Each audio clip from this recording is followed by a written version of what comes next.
Assalamualaikum warahmatullahi wabarakatuh. A'udzubillahi minasyaitonir rajim. Bismillahirrahmanirrahim. Alhamdulillahilladzi hadana li hadza wa ma kunna linahtadiya laula an hadanallah. Asyhadu an la ilaha illallah wahdahu la syarikalah wa asyhadu anna Muhammadan abduhu wa rasuluh la nabiyya ba'dahu amma ba'd. Para salihin, mari kita bersyukur pada Allah. Seraya senantiasa bersyukur alhamdulillah dan selalu bersolawat pada Rasulullah. Apalagi ini masih bulan-bulan Rabiul Awal, kita harus memperbanyak sholawat kepada junjungan kita Nabi Agung Nabi Muhammad Rasulullah Sallallahu Alaihi Wasallam. Para salikin, saya lanjutkan. Setelah kita diajari terhadap perlunya hidayah yang kita mintakan, istiqomah kita menjalankan apa yang diperintahkan oleh Allah, dan yang ketiga kita mendapatkan mohon ridho Allah, maka itu bagi orang suluk salah satu sholat yang selalu tidak boleh ditinggalkan adalah sholat liridhoillah, sholat mohon ridho Allah. Nah, apa selanjutnya? Waqala al-mu'allif fi hadzal kitab wa mitalukal majdu salam ya matalus salik kaman yahfiru alal ma qalilan hatta yajiddat tubba bayam ba'ulahul ma ba'tat tawat. Wa mitalul majdu kaman aradal ma fa'amtaratat lahu sahabatun fa'akhadha minha wa ma yahtaju ilahi min wajita'am. Idza a'taita nafsaka kulla matastahi wa tukhruju minas syahwat kuntu kaman fi baiti hayatin yusamminuha kulla yaumin hatta taqtulu. Nah, ini mulai. Nanti kita diminta istiqomah, mohon ridho pada Allah, dan yang ketiga adalah kita menjalankan itu hidayah, istiqomah dan ridho. Itu dibaratkan. Kalau itu kita dapatkan apa?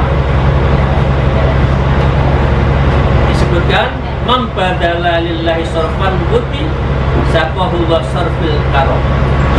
Jadi kalau orang itu mendapatkan sesuatu itu, kemudian dia sudah dapat 3 kosakata itu, ya, siapa orang yang betul-betul mencintai Allah murni, tadi kan murni kan, amal tidak mencari kelem orang, istiqomah, hidayah, dan juga mohon ridhonya, berarti kita itu mencintai Allah secara tulus. Saqahullahu sarfal karim, maka Allah juga akan memberikan kepada kita itu lomonya Allah. Karimah, Allah itu sangat mencintai kita, itu yang melebihi. Nah, ini diibaratkan dua, yang terukur ya, para salikin terukur. Lomonya Allah di dalam dunia itu apa? Ya. Mislu salik, seperti orang yang suluk salik. Orang yang menuju Allah namanya salik. Orang yang menjalankannya itu adalah orang yang sedang suluk, ya. Orang yang menuju ke Allah itu salah Allah. Nah, cara menuju pada Allah itu pakai toreko. Jadi dibaratkan seperti itu. Maslus salik, orang yang suluk, orang yang ikut toreko, kaman yukhbiru alama qalilan, seperti halnya orang itu menggali, ya, menggali apa ya, menggali tanah sedikit. Jadi nggak bisa sumur itu langsung ada, itu nggak bisa. Orang suluk juga seperti itu, harus sedikit demi sedikit demi sedikit. Itu namanya orang yang suluk. Qalilan hatta yajidu tuba, sampai kita itu mendapatkan sumber mata air. Bayam baulahul ma, sehingga mata air itu keluar membawa kepada kita itu air. Ba'dat tolak, setelah kita itu berupaya. Nah, di dalam ilmu tasawuf ini adalah makomnya makom asbab. Makom asbab, kausalitas. Orang begini, hasilnya begini. Orang mencari akan mendapatkan. Nah, ini namanya asbab. Orang suluk yang awal itu makomnya makom asbab.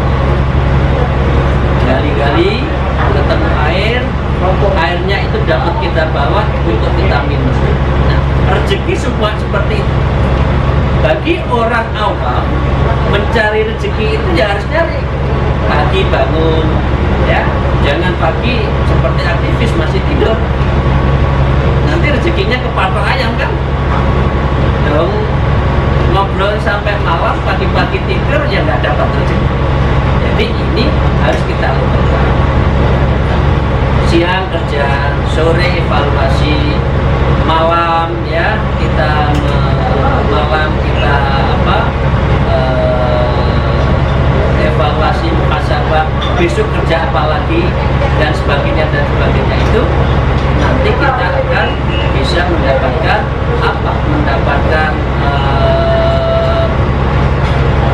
mendapatkan rezeki untuk besok harinya. Tetapi Allah itu juga memberi rezeki lain, ya. Wa mithalul majdub, diibaratkan orang yang majdub. Majdub itu adalah orang yang mempunyai kelebihan di mata Allah, kemudian rezeki itu justru ditarik datang sendiri. Majdub. Jadi nggak usah cari, nggak usah banting tulang, siang jadi malam, malam jadi siang, kaki jadi kepala, kepala jadi kaki, nyantai aja dunia. Oke? Wa mithalul majdub. Kaman aradal ma'am, orang yang majdub, orang yang dicintai, yang dikeluarkan Allah dari urusan dunia. Kaman aradal ma', seperti orang yang menghendaki air. Orang menginginkan air, fa'amtarat lahu sahabatun. Begitu ingin air, datanglah awan. Awan di atas, mendung. Dengan kerentak air, langsung ada namanya awan di atas, ya. Fa'akhadha minha ma yahtaju ilahi, kemudian air itu mengeluarkan air sesuai dengan yang diminta tadi, ya. Dan airnya turun, ya, dan itu ma yahtaju ilahi min ghairi ta'ib, dan dia itu mendapatkan air, ya, dari hujan yang diberikan oleh Allah itu min ghairi ta'ib, gak usah susah payah. Bapak-Ibu sekalian, kira-kira kita pilih yang mana ya? Makomnya asbab atau makomnya tajrid? Makomnya salik atau makomnya majdub? Tentu kita inginnya kan majdub. Gak usah cari reno-reno, apalagi nyari rezekinya dengan cara tidak baik misalkan, tapi rezeki datang. Daripada kita banting tulang sekian banyak waktu, tapi rezeki juga nggak datang-datang.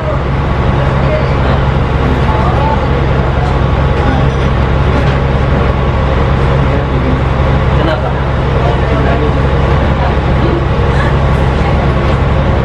Maaf, ada gangguan. Kenapa? Ada masalah?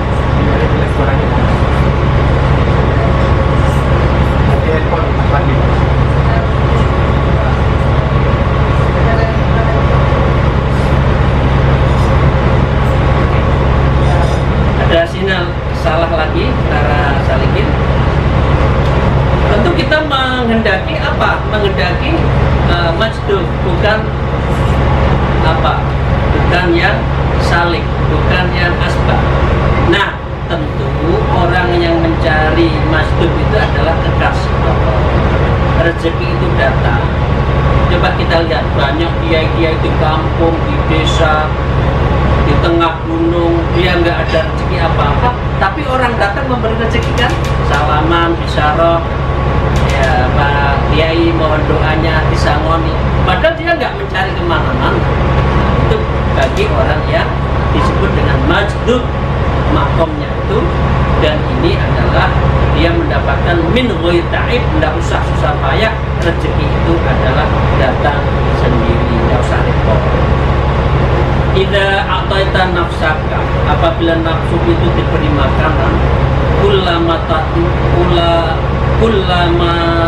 tastahi, ya wa tatlubu minas syahawat, dan makanan itu adalah sesuai dengan syahwatnya, kesukaannya, kuntu kaman baiti hayya, maaf, orang yang selalu memberi makanan urusan dunia, ya, dan itu adalah sesuai dengan yang harganya tadi. Kalau harga dunia ya harganya dikasih dunia, kalau jabatan-jabatan maka apa? Kunta kaman fi baiti hayya, hayatun. Jadi orang seperti ini diibaratkan adalah orang yang memelihara di dalam rumahnya itu apa? Rumahnya itu adalah ular. Yusammihu kulla yaumin, ular itu di tiap hari dikasih makan. Apa yang terjadi? Ularnya besar, ularnya kuat, hatta takulah, dan ular itu akan mematok tuannya. Ularnya itu akan makan pada tuannya. Artinya kalau kita itu urusan dunia belaka, kalau kita itu urusan apa, cari rezeki belaka, itu artinya kita akan dipatok urusan dunia dan kita tidak akan mendekatkan diri pada Allah. Itu loh. Jadi pengertiannya mengapa kita seperti halnya memelihara ular di dalam rumah, kalau kita sekedar urusan dunia, itu ibaratnya kita akan terlena, sehingga dengan demikian kita itu lupa pada Allah. Para salikin, saya lanjutkan. Wa qala al-mu'allif bi hadzal kitab wa nadhu bihima fi ulumiha fid darain, amin ya rabbal alamin.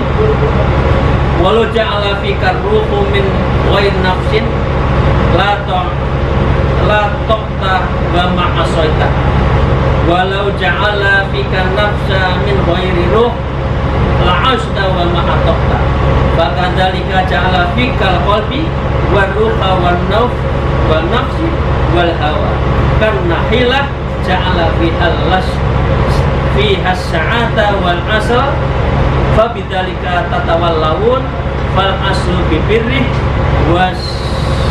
walas sam'u biqahri, fa'radawa ayyaksirahu ta'al nafsi biwujudil qalbi ta'al qalbi biwujudin nafsi. Ini lanjutannya, para sabikin.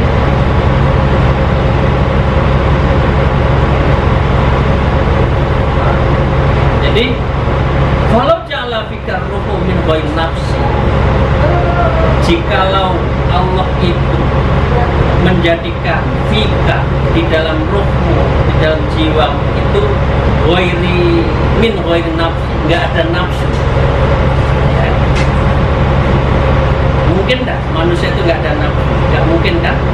Tapi diandaikan oleh Syekh Ibnu Athaillah, walau ja'ala fikar ruh min ghairi nafsi, kalau di dalam jiwamu itu aku ciptakan tanpa ada nafsu, la ta'ta wa ma'asaita, maka dengan demikian tentu kamu akan taat wa ma'asaita, dan tidak ada maksiat itu. Ya kira-kira malaikat lah ini, nggak ada aso maksiat itu nggak ada, semua taat. Tapi sebaliknya, walau ja'ala fika nafsa min ghairi ruh, tapi kalau aku ciptakan manusia itu tidak ada ruhnya, tetapi di dalamnya itu hanya nafsu, ya, nafsu belaka, la asra wa ma'atat, maka kamu itu akan maksiat maksiat terus. Wama atau dan tidak ada taat. Maunya itu adalah apa? Maunya itu adalah bersenang-senang, bersenda gurau, dan mendapatkan sesuatu nyamannya hidup di dunia. Maksiat itu indah, kira-kira dalam pandangan mereka yang tidak ada ruhnya, tidak ada spiritualnya. Nah, ini ya. Tapi fakadilika ja'alafika, tetapi dengan demikian fakadilika yang demikian itu ja'alaka, saya menciptakan kamu. Nah, manusia itu ada kolbunnya, waruh, ada ruhnya, spiritualnya, ada nyawanya, wan nafsu, dan juga ada nafsunya, wal hawa, dan juga ada keinginannya. Jadi ini disebut dengan ahsanut takwim, manusia dari segi tata tata sistem organ tubuhnya itu, ahsanut takwimnya itu ada kolbunya, ada ruhnya, hati nuraninya, ada nafsu, dan ada keinginan, ya, wal aklun, dan juga akal. Itu manusia. Nah, tergantung. Imam Ghazali menyebutkan tarik menarik. Apakah perilaku kita itu, otak kita diperintah oleh nafsu dan bergelindan dan bekerja sama dengan anggota tubuh yang lain, misalkan panca indera. Kalau dikejar oleh nafsu, oleh disetir nafsu, ya kita akan maksiat. Tetapi para salikin, para jamaah, kalau yang menyetir kita itu adalah kolbun basyiroh, dan ruh kita memerintahkan pada otak, maka dengan demikian anggota badan tubuh kita itu akan menjalankan pada taat dan ibadah. Nah, ini adalah bagian dari kesempurnaan manusia. Manusia harus mampu untuk mengendalikan nafsunya. Nah, tentang nafsu, ya, itu disebutkan, ya, kan nahlati ja'ala biha sa'la wal asla, ya, dan yang kedua juga fa badalika tatalawun fal asiru birri wasampu biqahri. Jadi namanya nafsu dan seluruh organ tubuh itu seperti hanya bahasa tawon. Tawon itu bahasa Indonesia apa ya? Tawon. Tawon itu adalah ada yang bisa menyengat, dan sengatnya itu bisa menjadi obat, dan yang keluar dari tawon itu juga ada batu menjadi obat. Tetapi juga, ya, ada yang bisa menjadikan sengatnya itu menjadi sesuatu yang mudarat, sesuatu yang bisa menyengat dan bisa membahayakan. Tergantung. Kita itu menciptakan nafsu itu menjadi penyengatnya, ya, yang menyengat untuk membahayakan, atau mengeluarkan madu yang madunya itu untuk menyembuhkan manusia. Ya, itu ya, cara sakit, dan kita mendapatkan apa dari apa yang kita menempatkan antara nafsu, ruh, kemudian akal, dan juga hawa yang kita miliki. Silakan. Fa'aradahu ayyakuna ayyaksira da'watan nafs biwujudil qalbi, da'wal qalbi biwujudil nafs. Jadi para salikin rahmatullah, fa'aradallah, Allah itu selalu menghendaki, ya, mengalahkan nafsunya. Ayyaksira da'watan nafs biwujudil qalbi, karena hatinya yang kuat. Artinya korelasi. Kalau nafsunya kuat, berarti hatinya lemah. Ya. Tetapi da'al qalbi wujudin nafsi. Tetapi kalau qalbinya lemah, diwujudin nafsi, itu dikalahkan dari nafsunya. Jadi dua-duanya itu harus kita kendalikan. Nafsu boleh tapi dikendalikan. Kolbun yang harus mengendalikan kita. Kolbun harus menjadi panglima. Kolbun tidak boleh menjadi alatnya nafsu. Tetapi kolbunlah yang memerintahkan pada akal, dan akal memerintahkan pada panca indera untuk menjalankan menuju taat dan ibadah kepada Allah Subhanahu wa Ta'ala. Jalankan waqala al-mu'allif fi hadzal kitab ya Abdullah yutalaba minka anta kunalahu abdan fa baita anta kuna illa doddan. Disebutkan di sini ya Abdillah, ya tolabta minka anta kunalahu abdan. Jadi dengan demikian datanglah menghadaplah kamu kepadaku dengan menghambakan antakunala abdan, dengan menghadap kepada saya itu abdun. Jadi jangan menghadap pada Allah itu ada sombong, karena itu mengapa sujud? Karena sujud itu adalah pertanda apakah orang itu dekat dengan Allah dilihat dari sujudnya itu kayaknya. Fa'abada antakuna illa dota. Tentu ya, kalau orang sujud seperti itu, orang tentu akan menghadap pada Allah. Tetapi fa'abada antakuna illa diddan, tetapi nyatanya seringkali kita itu menghadap itu kepada Allah, ya, bukan dengan hatinya, tetapi kepada yang lain. Iqbaluka Allah, ifraduka lahu bil ibadah. Maka dengan demikian para salikin rahmatullah, iqbaluka, maka hadapkan dirimu itu kepada Allah, ya. Ifraduka lahu bil ibadah. Dengan demikian kamu itu bisa menghadapkan diri kepada Allah.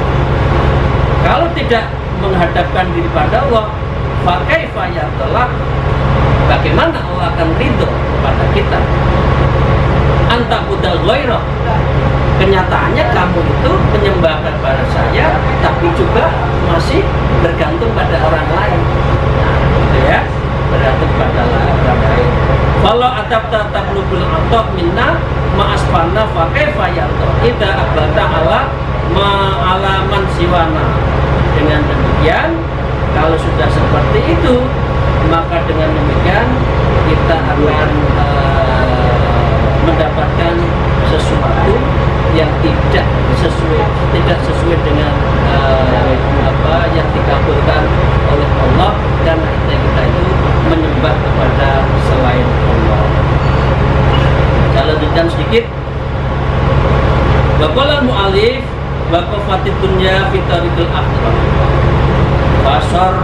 fasarafatil usul ilaiha waqafatil akhirah fi tariqil haqq wa mana'atil usul ilaihi. Waqafatid dunya fi tariqil tariq, waqaf, wukuf, mandeknya, cintanya Anda, kesengsemnya Anda kepada dunia, fitarikul akhirah, itu akan memotong jalan kepada Allah, ya. Fasaraf ta'usuliha ilaih, dan itu bisa membelokkan kamu itu pada usul ilallah. Jadi kalau orang itu ke dunia, itu sulit untuk usul ilallah. Meskipun kita itu dalam posisi mencari Allah, tapi nggak nyampe-nyampe. Sholat iya, ya, zikir iya, tapi karena masih dalam posisi ketungkul dunia, sehingga menyebabkan kita itu fasarafatil usul ilaih, waqafatil akhirah fitarikil haq fama na'atil usul ilaih. Dengan demikian, ya, akhirat dan mandeknya kita akhirat, fitarikil hatta, fitarik itu berarti kita sudah di jalan hak, ya, dengan caranya hak, famunatil usul ilahi, dan itu bisa membawa kita pada usul pada Allah. Jadi orang yang tasawuf yang dicari adalah usul ilallah. Orang yang torekoh orang tasawuf itu ingin berjumpa pada Allah. Nah, sebaliknya tadi, kalau kita ingin berjumpa Allah, kok jalannya dunia sulit. Tapi kalau kita mau usul pada Allah, ya jalannya akhirat. Kita mau ke kota mana, katakan ke timur, kok jalannya kita barat ya ketemu. Atau kita ke barat, jalannya ke timur juga tidak ketemu. Nah, dengan demikian para salikin itu yang kita kehendaki agar kita itu betul-betul mendapatkan jalan yang benar, dan itu adalah jalan rangka mendekatkan diri kepada Allah Subhanahu wa taala. Wa qala al-mu'allif hadzal kitab ya inna min lutfillahi bika ayaksifalaka an uyubi nafsika wa yastaruha anin nas. Inna lutfillahi bika, sesungguhnya sebagian belas kasih lutfi, kelembutan hati Allah bika kepada kita itu ayaksifalaka, maka Allah akan membukakan aib-aibmu an uyunin nafsika, dan itu ya untuk diri kita ya wayasturha anin nas, wayasturha anin nas, tetapi aib kita itu ditutup oleh Allah. Jadi kita introspeksi dosa kita dari kecil berapa, kita sudah melakukan apa saja, kita ingat. Karena itu sholat taubat, mohon ampun, istighfar setiap saat. Tetapi kalau itu Allah cinta kepada kita, lutfillah ya, bika Allah mencintai kita, lutfi kelembutannya itu diberikan kepada dia, maka dia wayasturuha anin nas, aib-aib kita itu ditutup oleh Allah Subhanahu wa taala. Jadi dengan demikian tak sakit, pertanyaannya mana manusia nggak punya salah, mana manusia itu tidak ada kekurangan, mana manusia itu tidak ada dosa ya? Nah, ini yang kita mohon pada Allah, ya Allah ya, moga-moga ayyaksifalaka an uyunin nafsi, Allah membukakan aib-aib itu untuk diri saya, untuk diri kita saja, dan sehingga dari situ kita mendekatkan diri pada Allah ya. Ya Allah, moga-moga wa yastaruha anin nas, dan Allah menutupi semua aib-aib kita itu di hadapan manusia. Nah, caranya apa? Kita mendekatkan diri kepada Allah, kemudian Allah itu memberikan haknya, memberikan sifatnya yang min lutfillah, yang maha lembut, dan itu mengasihi kita. Para salikin, itu yang kita bisa sampaikan pada rapat kali ini. Semoga Allah SWT betul-betul meridhoi, memberikan amunah, dan Allah memberikan maghfirah kepada kita sehari-hari. Moga-moga ngaji kalbu kita pada pagi hari ini mendapatkan